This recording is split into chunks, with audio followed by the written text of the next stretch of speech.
Darling mobile உலகின் super star குவி இந்தியாவின் தலை சிறந்த vernacular edtech brand skilling everyone everywhere. Kanchipuram Pachaiyappa Silks, Chennai, Kanchipuram, Vellur, Tiruvannamalai. Cinema life எப்போ ஸ்டார்ட் ஆச்சுன்னு கேட்டிங்கன்னா சொல்லும்போது 9th சொல்லலாம். அப்போது எனக்கு ஸ்டார்டிங் டைமில் எனக்கு இன்ட்ரெஸ்ட் இல்லை. ஒரு ஸ்லீவ்லெஸ் போனால் கூட ரொம்ப யோசிப்பேன். நான் அப்போ சின்ன பாப்பா தான். நிறைய டிரெக்டர்ஸ் கேமராமேன் சொல்லுவாங்க, நீ பல்லு தெரியாமல் சிரிமா, பல்லு காட்டி ரொம்ப சிரிக்காத. எவ்வளோ வயசானாலும் கல்யாணம் பண்ணிக்காமல் இருந்தால் அவங்க வந்து இந்த கேட்டகரியை மெயின்டைன் பண்ணலாம் போல். ரொம்ப ஏர்லியாக கல்யாணம் பண்ணி ஏர்லியாக குழந்தை பெற்றுக்கிட்டோம் அப்படின்னா இல்லை நீங்கள் அந்த ரோல்லாம் பண்ண முடியாது. இப்போ மேம் கல்யாணம் ஆச்சு உங்களுக்கு? கரெக்டாக என்னோட 18லேயே நான் மேரேஜ் பண்ணுறேன். அவள் என்ன இப்படி ஒரு கேரக்டர் பண்ணுறான், அவள் என்ன இவர் கூட கெட்டி பிடிச்சி நடிச்சிருக்கா, அச்சா உனக்கு ஃபீலிங்கா இல்லைடா அவள் கெட்டி பிடிச்சி, இப்படி கேஷுவலாலாம் கேட்டிருக்கவங்களாம் இருக்காங்க. சம்டைம்ஸ் அது ரொம்ப ஹர்ட் ஆகும். உனக்கு சில வர கமெண்ட்ஸை பார்த்தா எனக்கு ஹர்ட் ஆகாதுன்னு நான் பச்சையாக போய் சொல்ல விரும்பல. அதனால சம்டைம்ஸ் நான் அவங்க நல்லா பேசாமல் போகலாம். நான் ஏன் இருக்கேன்னு எனக்கு பல நாளும் தோணியிருக்கு. பல வாட்டி இந்த உலகமே வேண்டாம் அப்படின்னு நான் நினச்சிருக்கேன். ஸோ இந்த சிலை வந்து அந்த அப்பா இருக்கிற மாதிரியே ஃபீல் இருக்கும். கை போடும்போது அந்த உடம்பு இங்கே இருக்கிற அந்த போன் எல்லாம் பார்த்தீங்கன்னா அந்த ஃபீல் அப்படியே வரும். அவங்க மார்பிளில் ஜெய்ப்பூரில் ஆர்டர் கொடுத்து கிட்டத்தட்ட அந்த சிலை மட்டும் பார்த்தீங்கன்னா 125 கிலோ மேலே. கலாட்டா நேயர்களுக்கு வணக்கம். இன்னைக்கு என் கூட ரொம்ப பியூட்டிஃபுல்லான ஆக்ட்ரஸ் யமுனா இருக்காங்க. அவங்களோட பேச போகிறோம். வணக்கம். எங்கே தொடங்குச்சு உங்கள் கரியர், எப்போ ஸ்டார்ட் ஆச்சு? ஆக்சுவலாக கரெக்டாக சொல்லணும்னா எனக்கு கரியர் இப்போ தான் ஸ்டார்ட் ஆகிருக்கு. ஏன்னா ஒரு லைஃப்பை வந்து நான் புரிஞ்சு அதை ஸ்டார்ட் பண்ணுற இடம் தான் லைஃப் ஸ்டார்ட் ஆகுதுன்னு நான் நினைக்கிறேன். சினிமா லைஃப் எப்போ ஸ்டார்ட் ஆச்சுன்னு கேட்டிங்கன்னா சொல்லும்போது 9th சொல்லலாம். ஆனால் நான் எப்போ இந்த ஃபீல்டை புரிஞ்சு என்ன நான் புரிஞ்சுக்கிட்டு எனக்கு என்ன தேவைன்னு நான் எப்போ உணர்ந்து அதை ஸ்டார்ட் பண்ணுறேனோ அப்போ தான் ஸ்டார்ட் ஆச்சுன்னு நினைக்கிறேன். ஐ திங்க் இப்போ தான் என்னோட லைஃப் வந்து ஸ்டார்ட் ஆகிருக்கு. 9th ஸ்டாண்டர்ட் வந்து ரொம்ப ஐ திங்க் சின்ன வயசு இல்லையா? ஸோ அப்போ என்ன மாதிரி ரோல்ஸ் பண்ணீங்க, எப்படி? ஏன்னா நிறைய பேர் சின்ன வயசுல வந்து விடுறதுக்கு யோசிச்சிருப்பாங்களா அப்பா அம்மாலாம்? என்ன அமிச்சதே அம்மா தான். அம்மாவுக்கு என்ன ரொம்ப ஆசை இருந்தது. அம்மா இருந்த ஏரியாவில் ஷூட் பண்ணும் போதெல்லாம் பார்த்தப்போ அம்மாவுக்கு ரொம்ப ஆசைன்னு சொல்லியிருக்காங்க. ப்ளஸ் ஒரு ஃபேமிலி சுச்சுவேஷனும் ஒரு ரீசன் இருக்குது. இந்த சுச்சுவேஷனில் என்னென்னா என் பொண்ணை நான் என்ன மாதிரி வேலைக்கு அனுப்புகிறேன்றதுலையும் அவங்க யோசிக்கணும்னு நிறைய கேட்டிருக்கேன். அது அவங்க தைரியமாக இந்த சினிமா இண்டஸ்ட்ரியை சூஸ் பண்ணது ஒரு பெரிய விஷயம். அப்போது எனக்கு ஸ்டார்டிங் டைமில் எனக்கு இன்ட்ரெஸ்ட் இல்லைனாலும் இப்போ எனக்கு இது பிடிச்சிருக்கு. என்ன சொல்கிறது, இது ஒரு போதைன்னு சொல்லுவாங்க இல்லையா சினிமாங்கிறது, அது உண்மையான ஒரு விஷயம்.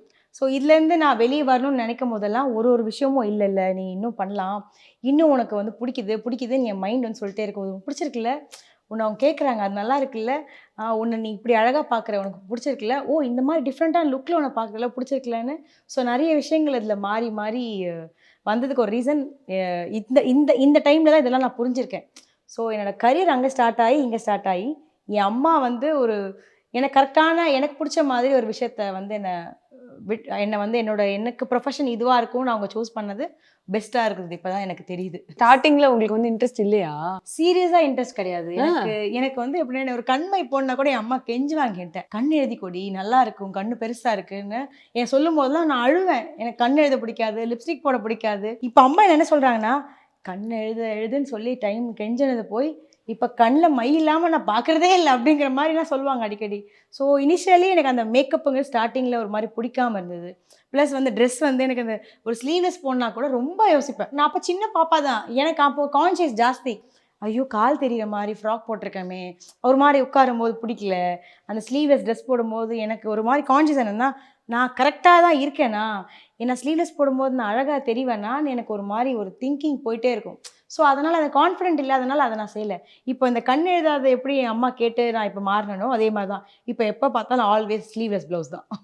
ஸோ இப்போ இருந்து பிடிக்காதன்னா மேபி ஒரு சில விஷயம் சொல்லுவாங்க இல்லையா, ஸ்டார்டிங்கில் எது மேலே நம்மளுக்கு ரொம்ப பிரியம் இருக்காதோ அது நாளடைவில் அது மேலே ரொம்ப பிரியமாக மாறணுமே. அதுதான் இதெல்லாம் என் லைஃப்பில் வந்து ஒரு அனுபவத்தில் மாறின விஷயங்கள். இதெல்லாம் ஒரு பாயிண்ட் வரைக்கும் வந்து எனக்குமே வந்து இந்த பல்லு காமிச்சு சிரிக்கிறது அந்த கான்ஃபிடென்ஸ்லாம் இருக்காது. இதுவுமே எனக்கு நடந்திருக்கு. ஆக்சுவலி பல்லு காட்டி சிரிக்கிறது வந்து சீரியல் நான் பண்ணுற ஸ்டார்டிங் ஸ்டேஜ்லலாம் நிறைய டிரெக்டர்ஸ் கேமராமேன் சொல்லுவாங்க, நீ பல்லு தெரியாமல் சிரிமா, பல்லு காட்டி ரொம்ப சிரிக்காத.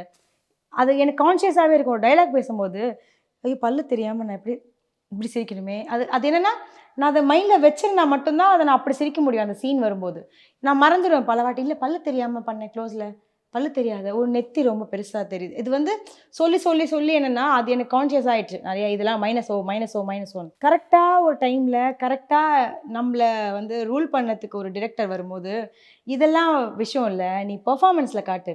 ஸோ பெர்ஃபார்ம் பண்ணும்போது தான் ஒரு ஒரு ஆக்டர் நல்லா இருக்காங்க நல்லா இல்லைங்கிறதுலாம் நம்ம திங்கிங்கே போகாது. ஸோ பர்ஃபார்மன்ஸுங்கிறது மொத்தத்தையும் வந்து எடுத்துகிட்டு போய்டுற மாதிரி தான்.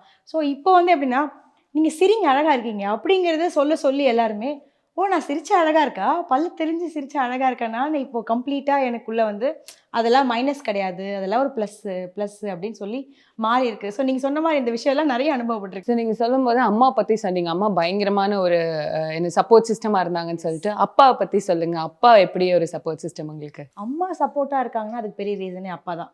அதாவது வீட்டில் எப்படின்னா ஒரு அம்மா ஒரு குழந்தைக்கு என்ன தேவையோ அதுதான் கண்டிப்பாக அம்மா நம்மளுக்கு எல்லா நல்லதும் நினைக்கிற ஒரே பர்சன் இந்த உலகத்தில் அம்மா அப்பா மாதிரி வேறு யாருமே வரமாட்டாங்க. ஸோ அம்மா பொறுத்த வரைக்கும் அம்மா ஃப்ரீயாக ஒரு சில விஷயங்கள் பண்ணுறதுக்கான ஒரு பெரிய ரீசனே அப்பா தான். இப்போ இந்த சினிமா இண்டஸ்ட்ரின்னு பார்த்தீங்கன்னா நிறைய அப்பாங்களுக்கு பிடிக்காது. அம்மா தைரியமாக இருந்தாலும் அப்பாங்க வந்து பொண்ணுங்களை விடுறதுக்கு ரொம்ப யோசிப்பாங்க. இல்லை பொன் குழந்தை சினிமாவில் விட்டால் நம்ம ஃபேமிலி என்ன பேசும், அவள் தைரியமாக இருப்பாளா, இல்லை அவளால் ஒரு சில விஷயங்களை அக்செப்ட் பண்ண முடியுமான்னு அப்பாங்க ரொம்ப பயப்படுவாங்க. அப்பா வந்து அம்மா கரெக்டாக தான் பண்ணுவாங்கன்னு அந்த கான்ஃபிடென்ட் அப்பா கொடுத்ததுனால தான் அம்மா வந்து எனக்கா பண்ணுற விஷயங்களை எதையுமே தடுக்காமல் அந்த விஷயங்களை கோ த்ரூ பண்ணுறதுக்கு ஹெல்ப்பாக இருந்தது பெரிய ரீசனே. அம்மாவுக்கு அப்பா ஹெல்ப்பாக இருந்ததுனால தான் இதெல்லாம் நடந்திருக்கு. பட் ஆனாலும் நம்மளை சுற்றி இருக்கவங்க 4 வார்த்தை, அந்த 4 பேர் 4 விதமாக பேசுவாங்கம்பாங்கல்ல, அந்த மாதிரி ஏதாவது பேச்சு கேட்டிருக்கீங்களா? அப்பா வந்து என் பொண்ணு இப்படி தான் அப்படின்லாம் வந்து தடுத்துருக்காரா? ஒரு இடத்துல அப்பா ஆர்கியூ பண்ண மாட்டாங்க. யாரையுமே ஒரு கடுத்து ஒரு வார்த்தை கூட சொல்லாத ஒரு பர்சன். பேச மாட்டாங்க அந்த இடத்துல. அமைதியாக அவங்க என்ன சொன்னாலும் அதை அமைதியாக கேட்பாங்க. சொல்லட்டும் பரவாயில்ல, அமைதியாக இருமா பார்க்கலாம் வெயிட் பண்ணுன்னு. ஆனால் அந்த இடத்துல பேசி முடிச்ச உடனே என்கிட்ட வந்து அதை இது வரைக்கும் சங்கடப்படுற மாதிரி ஒரு விஷயம் சொல்ல மாட்டாங்க. இந்த மாதிரி இருந்திருந்தா கரெக்டாக இருந்திருக்கும், இது நடக்கிறதுக்கு முன்னாடி அப்பாட்ட ஒரு வாட்டி நீ கேட்டிருக்கலாம், இது என்கிட்ட கேட்டிருந்தா மேபி இப்படி நடந்துக்காமல் இருந்திருக்கலாம், இனிமேல் ஒரு விஷயம் பண்ணும்போது அப்பாட்ட சொல்லு, அது எப்படின்னு பண்ணலாம் நான் பார்க்குறேன். ஆனால் எந்த விஷயமா இருந்தாலும் அப்பா சப்போர்ட்டாக தான் இருப்பேன். ஏன்னா எல்லா அப்பாவும் அப்படி தான், நம்ம தப்பு பண்ணாலும் சப்போர்ட்டாக தான் நிற்பாங்க. பட் அந்த தப்பில் நான் என்ன உணர்ந்து வெளியே வரேங்கிறதுக்காக அவங்க வெயிட் பண்ணி பார்ப்பாங்க. அவங்களுக்கு தெரியும் அப்பா வந்து ஃபஸ்ட் ஸ்டார்டிங்லேயே என்கிட்ட ஒரு இன்டிமேட் கொடுப்பாங்க, இது சரியாகும் நான் அப்பாவுக்கு படலன்ட்டு போயிடுவாங்க, அவ்வளோதான். நான் வந்து அப்பா சொல்லிட்டாங்களேன்னு திங்க் பண்ண மாட்டேன். சரி அப்பா ஏதோ சரியில்லைன்ட்டாங்க, நம்மளுக்கு சரியாக படு செய்யலாம். ஆனால் அது செஞ்சு முடிச்ச அப்புறமா அதுக்கு பின்னாடி தப்பாக இருந்து அதுக்காக நான் ஃபீல் பண்ணியிருப்பேன்ல, அந்த அந்த அனுபவத்தை அவங்க கொடுக்கறதுக்காக வெயிட் பண்ணியிருப்பாங்க. பின்னாடியே தான் இருப்பாங்க. எப்படின்னா அவள் விழப்போறேன்னு நான் அவட்ட சொல்லிட்டேன், ஆனாலும் பரவாயில்ல அவள் ரிஸ்க் எடுக்கிறா, ஆனால் அவள் பண்ணுறா, நான் சொல்லிட்டேன் அவள் கேட்கல, ஆனால் விடும்போது நான் பிடிக்கிறதுக்கு அங்கே இருக்கணும்னு வெயிட் பண்ணுவாங்கப்பா. அவள் பண்ணி பார்க்கட்டும், அது தப்புன்னு அடுத்த வாட்டி அவள் செய்ய மாட்டாளன்னு. ஸோ எல்லா டைமும் அந்த தாங்கிறதுக்கு பின்னாடி ஒரு பேக் போனாவே அப்பா இப்போ வரைக்கும் இருந்திருக்காங்க. நான் ஏன் இருக்கேன்னு எனக்கு பல நாளும் தோணியிருக்கு. பல வாட்டி எனக்கு நீ இந்த உலகமே வேண்டாம் அப்படின்னு நான் நினச்சிருக்கேன். அது அந்த அந்த முடிவுலேருந்து வெளியே வரதுக்கு ஒரு பெரிய ரீசன் இப்போ நான் என் அப்பாவை பற்றி இவ்வளோ விஷயங்களை ஷேர் பண்ணுறதுக்கு அப்பா அந்த பொசிஷனில் இருந்ததுனால தான். ஸோ நான் அப்பா இல்லாத உலகத்தில் இருக்கக்கூடாதுன்னு நான் முடிவு பண்ணால் அப்போ இந்த ஒரு வார்த்தை ஏன் பசங்க நாளைக்கு சொல்கிறதுக்கு இல்லாமல் போயிடக்கூடாது இல்லையா? ஸோ அந்த இடத்த கொஞ்சம் பொறுமையாக யோசிச்சதுனால தான். ஸோ நிறைய என்னோட ஒரு இன்டர்வியூவில் கூட நான் பேசியிருப்பேன். அப்பா அம்மா பற்றி கேட்கும்போது அவங்களோட இறப்பு உங்களுக்கு எப்படி இருக்கும்ன்றதை என்கிட்ட கேட்டிருக்காங்க. அது அந்த டைமில் கேட்கும்போது என்னால் பதில் சொல்ல முடியல. எனக்கு ரொம்ப ஒரு எப்படி சொல்கிறது, நம்ம சொல்லுவாங்களே அந்த துக்கம் தொண்டை அடிச்சு வருதுன்னு. ஸோ அப்பா இல்லாத ஒரு டைமும் நான் இருந்து ஒரு நிமிஷம் யோசிச்சேன்னா அதுதான் இருக்கும். ஸோ அந்த ஒரு ஃபீலிங் வந்து இந்த உலகத்தில் வந்து மாற்ற முடியாத ஒரு விஷயம். நம்ம அது எல்லாருக்கும் நடக்கிற ஒரு விஷயம். அப்பா அம்மா இழப்புங்கிறது எல்லாரும் பார்க்கணும். இதோட பெரிய மோசமான விஷயம் குழந்தைங்களுக்கு அப்பா அம்மா இல்லாமல் போகும்போது அந்த அப்பாங்களுக்கு குழந்தை இல்லாமல் போகிறது ஒரு சுச்சுவேஷனும் வரும் இல்லையா? அந்த ஒரு சுச்சுவேஷன்லேயும் நான் வந்து எனக்கு நிறைய வாழ்க்கையில் நடக்கும்போது சாகலான்னு நினைக்கும் போதெல்லாம் யாருக்காகவோ எதுக்காகவோ நான் சாகணும்னு நினைக்கிற ஆள் இது வாழ்க்கையில் நான் அவங்களுக்கு நல்லது செய்யணும் இல்லையோ இல்லாமல் இருந்து கஷ்டப்படுத்தக்கூடாதுன்னு சொல்லி நிறைய இடத்துல நான் அப்படி யோசிக்காமல் இருந்த ரீசனும் அவங்க தான். ஸோ இந்த ஒரு இழப்புங்கிறது என்னை வாழ்க்கையில் நிறைய விஷயங்களை இதுக்கும் மேலே தைரியமாக நான் மாறுறதுக்கு வேற ஒரு சுச்சுவேஷன் எனக்கு கிடையவே கிடையாது. ஸோ என் அப்பா இல்லாமல் இருந்த இந்த இழப்பு என் வாழ்க்கையில் இதை விட கஷ்டப்படுறதுக்கு ஒரு பெரிய நிலைமையே எனக்கு வராது. ஏன்னா நான் இதையே தாண்டி வந்துட்டேன் அப்படிங்கிறதுல இப்போ தைரியப்படுத்தியிருக்காங்க. ஸோ இருந்து எனக்கு என்ன சப்போர்ட் பண்ணாங்களோ இல்லாமல் எனக்கு நிறைய விஷயங்களை தைரியம் கொடுத்து பண்ணுறதுக்கு அவங்களோட இழப்பு அது ஒரு ரீசனாகவும் இருக்குது. அப்பா பற்றி பேசினா அடுத்த நிமிஷம் அப்படி இருந்து தேம்பி தேம்பி தேம்பி அழுவேன். எனக்கு இப்படி அழ தெரியுமான்னு எனக்கு அதுக்கப்புறம் தான் தெரிஞ்சுது. அழறது நார்மலாக அழுவோம், ஆனால் ஒரு குழந்தை எப்படி லிட்ரலி ஒரு ஒரு வயசு குழந்தை எப்படி அழும், அந்த மாதிரி ஒரு தெரியற ஒரு விஷயம் எனக்கே இப்போ தான் தெரிஞ்சுது. ஸோ இதுலேருந்து மீண்டு வந்து என்னை வந்து ஒரு மாதிரி தைரியப்படுத்தி என் அப்பா வந்து இப்போ என்னை இருக்க வச்சிருக்காங்க. இவ்வளோ ஒரு கனெக்ஷன் இருந்ததுனாலயோ என்னமோ அவரோட சிலையை செஞ்சு வச்சிருக்கீங்களா? இந்த சிலை நானாலாம் யோசிக்கவே இல்லை, என் மனசுக்குள்ள ஓடுச்சு. சிலைன்னு யோசிக்கல, அப்பாவை நினைச்சு ஒரு சில விஷயங்கள் பண்ணணும் அப்படின்னு என்ன யோசிச்சேன்னா, ஆக்சுவலி இந்த வீடோட வேலை நடந்துட்டு இருக்கும்போது அப்பா நம்ம இந்த வீட்டு வாசல் வைக்கிற வரைக்கும் இருந்தாங்க. அப்பா வீட்டு வாசலுக்கெல்லாம் அப்பா கூட இருந்து எல்லாருக்கும் அவங்களுக்கு ஒரு ஹாப்பினஸ் இருந்திருக்கும்ல, என் பொண்ணு வீடு அப்படின்னு. ஒரு பொண்ணு வாழ்க்கையில வளர்ந்து வந்து அவங்க பார்க்கறத விட வாழ்க்கையில எந்த அப்பா அம்மாக்கும் ஒரு பெரிய ஹாப்பினஸ் கிடையாது. ஸோ அது அவங்க வந்து நான் இதை கம்ப்ளீட் பண்ணி அவங்க இந்த வீட்டில் வாழ போகிறாங்கன்னுலாம் நான் கற்பனை பண்ணும்போது சடனாக அப்பாவுக்கு உடம்பு முடியாமல் இறந்து போகிறாங்க அப்படின்னு ஆகும்போது அது ரொம்ப கஷ்டமாயிடுச்சு. ஸோ இந்த வீடுமே நான் வந்த புதுசில் அப்பா இல்லாத ரூம் அப்பா நினச்சலாம் அந்த ரூமில் உட்காந்து தனியாலாம் அழுதுருக்கேன்.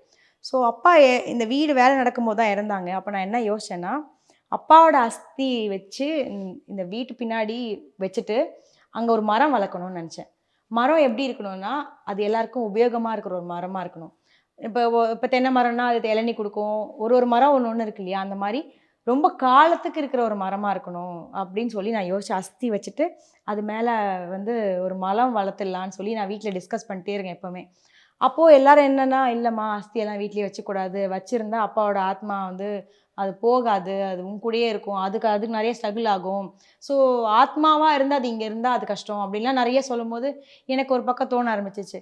இருக்கும்போதும் அப்பா எனக்காகன்னு பிடிச்சி வச்சுருந்தேன், இல்லாத போதும் அப்பாவை நான் இந்த மாதிரி கூட வச்சு கஷ்டப்படுத்தக்கூடாதுன்னு நான் அப்புறம் யோசிச்சப்புறம் இதை நான் ரொம்ப ஃபீலிங்காக ஷேர் பண்ணிகிட்டே இருப்பேன் வீட்டில். ஸோ அது அவங்க யோசிச்சது, எனக்கு இந்த சிலை வரும்னு எனக்கு தெரியாது. ஸோ எங்கள் வீட்டில் அவங்க ரொம்ப சர்ப்ரைஸாக வந்து இந்த வீடு கிரகப்பிரவேசம் அன்னைக்கு நாங்கள் உள்ளே வரும்போது எனக்கு முன்னாடியே அவங்க வந்து ரெடி பண்ணி சிலையெல்லாம் வர வச்சு, ஸோ ஒரு எப்படி சொல்ல, ஒரு இனாக்ரேஷன் எப்படி இருக்குமோ அந்த மாதிரி பூஜை ரூமில் கம்ப்ளீட்டாக அப்பாவோட ஃபோட்டோஸ் எல்லாம் வச்சு பலூனெல்லாம் வச்சு சிலை ஓப்பன் பண்ணி பார்க்க வச்சாங்க.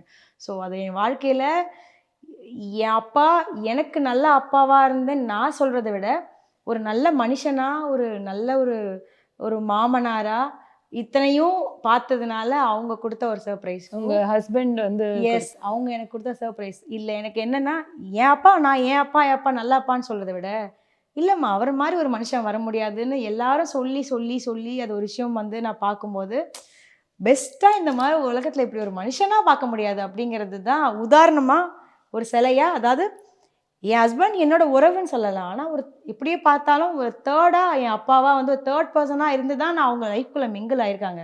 ஸோ அவங்களுக்குள்ள அந்த ஒரு விஷயங்களை பார்க்காம ஒருத்தவங்க அந்த மாதிரி செய்யவே முடியாது. அதுவும் அந்த எக்ஸ்பெஷலி இந்த சிலை பற்றி சொல்லணும்னா நார்மலாலாம் இல்லை. அவங்க மார்பிளில் ஜெய்ப்பூரில் ஆர்டர் கொடுத்து கிட்டத்தட்ட அந்த சிலை மட்டும் பார்த்திங்கன்னா 125 கிலோ மேலே. அது அந்த சிலை தூக்கிட்டு வரத்துக்கு 5 பேர் இருந்தாங்க. ஸோ அது அவ்வளோ வெயிட்டு. நார்மலாக கூட நீ இப்படி நம்மளால் ஷேக் பண்ணி கூட மாற்ற முடியாது. மாற்றணும்னா அட்லீஸ்ட் 3 பேர் இல்லாமல் அதை மாற்ற முடியாது, அவ்வளோ வெயிட் அது. ஆனால் பார்த்தா தெரியல இல்லையா? தெரியல. நீங்கள் எந்த காலத்துக்கும் இந்த கலர்லேயே இப்படியே இருக்கிற மாதிரி இருக்கும். ஸோ எனக்கு சம்டைமில் நான் ஃபீல் பண்ணும்போதெல்லாம் அங்கே போய் உட்காந்து ஷோல்டரில் கை போட்டுலாம் நான் நேரம் உட்காந்து சாஞ்செல்லாம் உட்காந்து பார்த்துருக்கேன். எனக்கு அந்த ஃபீல் வரும். நான் ஏன்னா அப்பா இருக்கும்போது அந்த மாதிரி ஷோல்டர்லாம் கை போட்டு அப்படி வளரல. அப்பா பிடிக்கும் எல்லாம் இருக்கும், ஆனால் ரொம்ப அப்பா கட்டி பிடிச்சி அப்படிலாம் இருக்கவே இல்லை. எனக்கு அது அப்பா போனதுக்கப்புறம் ஃபீல் ஆக ஆரம்பிச்சிருச்சு. நம்மளும் அப்பா ஷோல்டரில் கை போட்டு அப்பா மடியில் படுத்து இந்த மாதிரிலாம் இருந்திருக்கலாமோ, நிறைய அப்பாவோட ஜாலியாக சுற்றிருக்கலாமோ வெளியே, அந்த மாதிரி நிறைய மிஸ்ஸிங் ஃபீல் வந்துடுச்சு. ஸோ இந்த சிலை வந்து அந்த அப்பா இருக்கிற மாதிரி ஃபீல் இருக்கும். கை போடும்போது அந்த உடம்பு இங்கே இருக்கிற அந்த போன் எல்லாம் பார்த்திங்கன்னா அந்த ஃபீல் அப்படியே வரும்.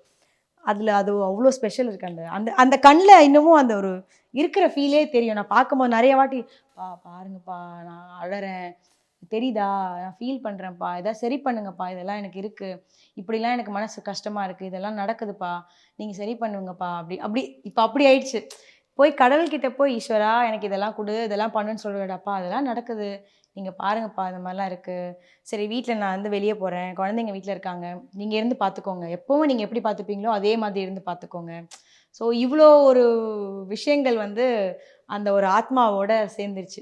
ஸோ இருக்கிற எல்லாருமே அந்த ஒரு மொமெண்ட்டையும் வந்து மிஸ் பண்ணாமல் அவங்களுக்கான மொமெண்ட்டாகவும் கொடுங்க. நம்ம லைஃப்பில் இதெல்லாம் நான் பண்ணிட்டேன்னு சந்தோஷப்படுறதுக்காகவும் பண்ணுங்க அப்படின்னு சொல்லி நான் இப்போவும் சொல்கிறேன். யாருமே அப்பா அம்மா விஷயத்தில் எதையுமே தள்ளி போடாதீங்க. அவங்களுக்கு ஒரு நல்ல விஷயம் பண்ணுங்கள், இமீடியட்டாக பண்ணுங்கள். அவங்களுக்கு ஆத்மார்த்தமா பண்ணுங்க அப்படிங்கிறது தான். நீங்க ஒரு அம்மா, நீங்க வந்து இந்த ரோல் பண்றீங்க, அந்த மாதிரி வந்து இன்னுமே இண்டஸ்ட்ரியில அந்த மாதிரி கேள்விகளோ இல்ல அந்த மாதிரி ஸ்டேட்மெண்ட்ஸோ நீங்க வந்து சந்திக்கிறீங்களா?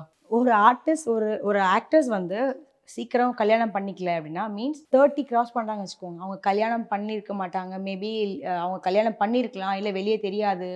அவங்க குழந்தை பெற்றுக்காமல் இருக்கலாம், 35 கிராஸ் ஆகியும். ஆனால் அவங்க ஒரு ஹீரோயின் கேட்டகரியிலேயே மெயின்டைன் ஆகுறாங்க. என்ன ரீசன் நம்மக்கிட்ட அப்படின்னு நம்ம கேட்க போனால், அதாவது நம்மளை வேறு மாதிரி ஒரு இல்லை நீங்கள் அம்மா ரோல் பண்ணுறீங்களான்னு கேட்க போனால், அவங்களுக்கு இன்னும் கல்யாணமே ஆகலையா, அவங்களுக்கு இன்னும் குழந்தை, அப்படிலாம் ரீசன் சொல்லியிருக்காங்க. ஓ! ஸோ அவங்க சொல்கிறதுனால தான் நான் இந்த விஷயத்த இப்படி ஒரு பாயிண்டில் யோசிக்க ஆரம்பித்தேன். ஓ, எவ்வளோ வயசானாலும் கல்யாணம் பண்ணிக்காமல் இருந்தால் அவங்க வந்து இந்த கேட்டகரியை மெயின்டைன் பண்ணலாம் போல். ரொம்ப ஏர்லியாக கல்யாணம் பண்ணி ஏர்லியாக குழந்தை பெற்றுக்கிட்டோம் அப்படின்னா, இல்லை நீங்கள் அந்த ரோல்லாம் பண்ண முடியாதுன்னு நினச்சிடுவாங்க போல்.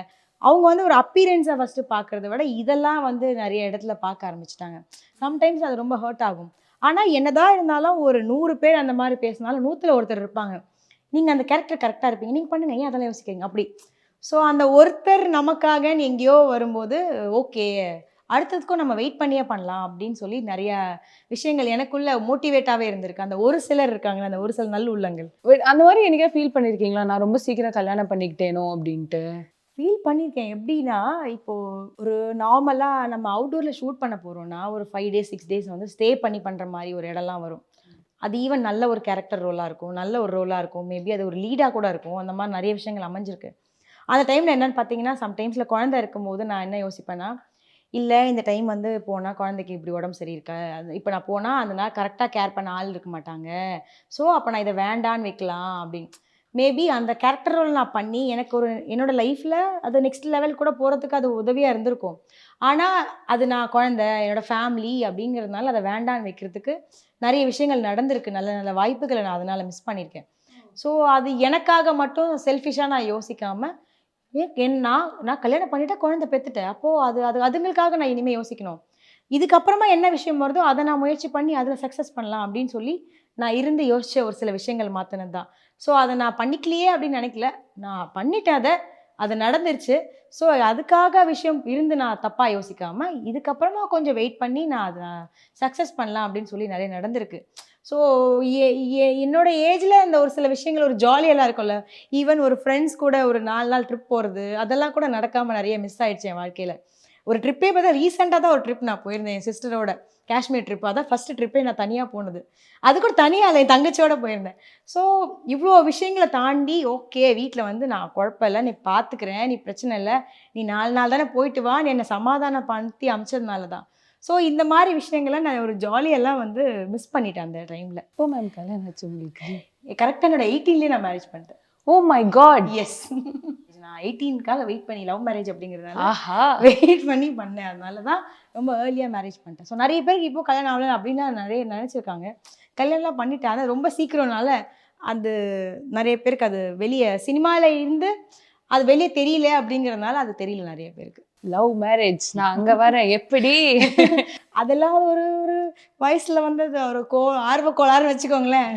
பட் ஒரு சில விஷயங்கள் லைஃப்பில் தாண்டி ஸ்ட்ரகிள் பண்ணி இந்த இடத்துல வந்து திருப்பி வந்து உட்காந்துருக்கு. சக்ஸஸ்ஃபுல்லி இல்லை இவ்வளோ வருஷம் நம்ம வந்து, ஏன்னா ப்ரொஃபஷனலாகவும் ஒரு ஸ்ட்ரகிள் இருக்கும், பர்சனலாகவும் நம்ம வந்து பேலன்ஸ் பண்ணி பண்ணோம். பெண்களுக்குன்னு அது ஒரு பெரிய டாஸ்க் இல்லையா? அது பெண்களுக்கும்னு சொல்ல முடியும், ஆண்களுக்கும் அந்த ஒரு டாஸ்க் எல்லாம் இருக்குது. அது நம்ம சொல்லணும், நிறைய பேர் பார்க்குறோம்ல. இப்போ ஈவன் ஒரு வீட்டில் நான் ஒரு ஆக்டராக இருந்தால் என்னோடய ஹஸ்பண்ட் சைட்லேருந்து அவங்க சப்போர்ட்டிவாக இருந்தாலும் அவங்க சைடில் இருக்கிற ஒரு 4 பேர் சொல்லுவாங்க, என்ன உன் ஒய்ஃப் இப்படி ட்ரெஸ் போட்டிருக்கா, அவள் என்ன இப்படி ஒரு கேரக்டர் பண்ணுறா, அவள் என்ன இவர் கூட கெட்டி பிடிச்சி நடிச்சிருக்கா, அவள் என்ன இந்த மாதிரி இருக்கா அப்படின்னு. கண்டிப்பாக மச்சா உனக்கு ஃபீலிங்காக இல்லைடா அவள் கெட்டி பிடிச்சி இப்படி இப்படி கேஷுவலாலாம் கேட்டிருக்கவங்களாம் இருக்காங்க. ஸோ இந்த ஸ்ட்ரகிள் எனக்கு மட்டும் கிடையாது. ஒரு சக்ஸஸ் நான் பார்க்குறேன்னா எங்கள் வீட்டில் இருக்கிற அவங்களுக்குமே தான் இருக்கும். அவர் எப்படி அதை ஹேண்டில் பண்ணுறாரு? அந்த ஹேண்ட்லிங் வந்து என்கிட்ட ரொம்ப பெருசாக காட்ட மாட்டாங்க. பட் இல்லை, நான் சோஷியல் மீடியாவில் இல்லை, எதுக்காகனா உனக்காக இல்லை, பிகாஸ் நான் இதுலேருந்து உனக்கு சில வர கமெண்ட்ஸை பார்த்தா எனக்கு ஹர்ட் ஆகாதுன்னு நான் பச்சையாக போய் சொல்ல விரும்பலை, எனக்கு ஹர்ட் ஆகும். அதனால சம்டைம்ஸ் நான் அவங்ககிட்ட நல்லா பேசாமல் போகலாம். ஸோ அந்த விஷயங்களை வேண்டாங்கிறதுக்காக நான் இதில் வரல. என்னோடய பிஸ்னஸ் என்னவோ நான் அதை மட்டும் கான்சன்ட்ரேட் பண்ணுறேன். நம்ம வீட்டுக்குள்ளே என்ன, வீட்டுக்குள்ளே சினிமாங்கிறது வீட்டுக்கு வெளியே, ஸோ அது வீட்டுக்குள்ளே கிடையாது. அது எப்படி நம்ம ஃபேமிலி, அது நம்ம 2 பேர் எதுவுமே பேசாமல் எந்த விஷயமும் நம்மளை மீறி நடக்க போகிறது இல்லை அப்படிங்கிறது அவங்க தெளிவாக இருக்காங்க. நான் தெளிவாக இல்லைனாலும் அவங்க தெளிவாக இருக்காங்க. அதாவது ஒரு அம்மா வந்து ஒரு குழந்தை எப்படி வந்து நல்லதுக்காக அதட்டி மிரட்டிகிட்டே இருக்காங்களோ அந்த மாதிரி, இது எனக்கு சரியாக படல, இதனால நாளைக்கு நீ இப்படி ஃபேஸ் பண்ணலான்னு நினைக்கிறேன், பார்த்துக்கோ, நான் வேணான்னு சொல்லலை, பார்த்துக்கோ, அப்படி அப்படி இருக்கும். அப்போ பார்த்துக்கோன்னு சொல்லும் போதே நம்ம புரிஞ்சுக்கலாம், ஓகே அது அதில் போவாதா.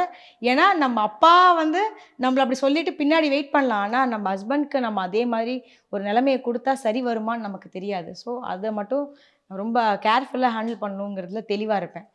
ஸோ யோசிச்சு தான் ஒரு சில விஷயங்களை ரொம்ப முடிவெடுக்கும் போதே அவங்களையும் யோசிக்கும் போது ஓகே இது ஓகே இருக்குது, பல்ஸ் பார்ப்பேன், ஓகே இருக்கா, அது ஓகே தான் இருக்குது, அங்கே பிரச்சனை இல்லாத மாதிரி இருக்குது, அப்போ அது ஓகே, இதை எப்படி மெயின்டைன் பண்ணலான்னு. அப்படி thank you so much. Thank you. Darling mobile உலகின் சூப்பர் ஸ்டார். GUI, இந்தியாவின் தலை சிறந்த vernacular edtech brand, skilling everyone everywhere. Kanchipuram Pachaiyappa Silks, Chennai, Kanchipuram, Vellur, Tiruvannamalai.